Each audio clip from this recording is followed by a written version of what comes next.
Hello दोस्तों, मैं हूं दिनेश के वोरा। न्यूज़ टाइम में आपका स्वागत है। इंडिया के बारे में प्रधानमंत्री जी ने कहा कि हमें आत्मनिर्भर होना चाहिए।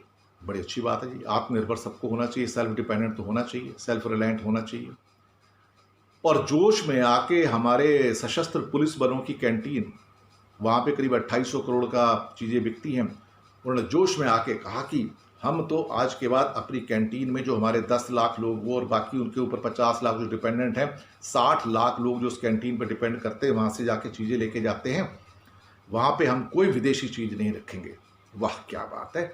और सारी की सारी चीज़ें हम स्वदेशी होंगी, हम स्वदेशी को ले लेंगे। अब साहब ये जैसे ही हुआ तो एकदम से ऑर्डर आ गए।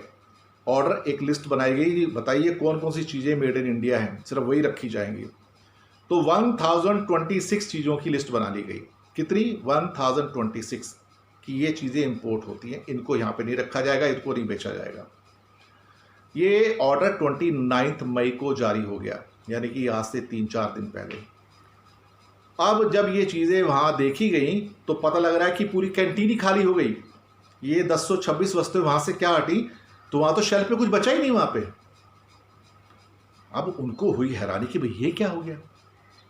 अब उन्होंने क्या किया, 3 भागों में बांट दिया।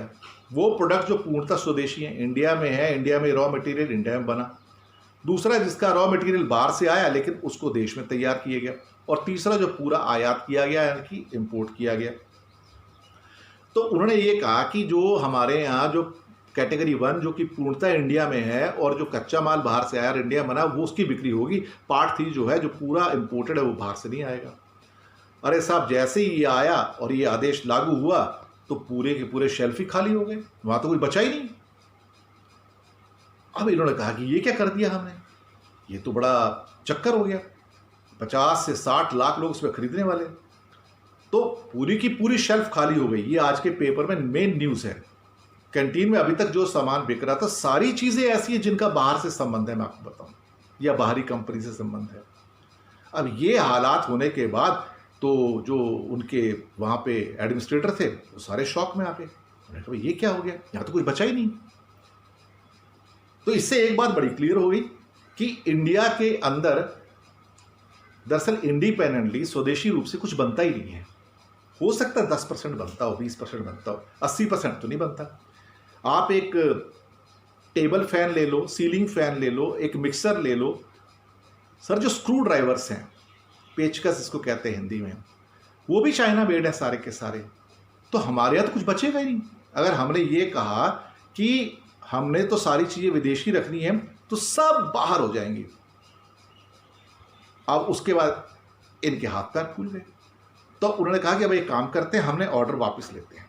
तो अब इन्होंने ऑर्डर वापस ले लिया, बन गए आत्मनिर्भर।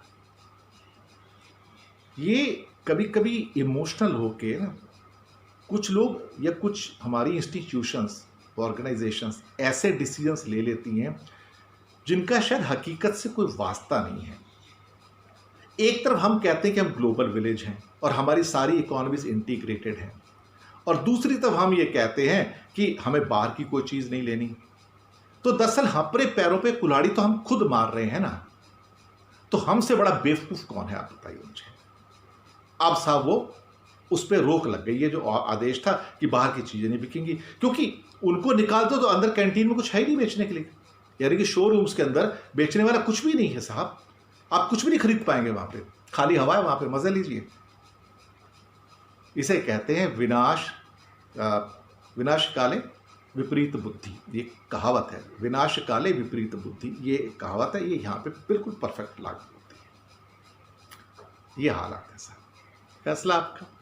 धन्यवाद।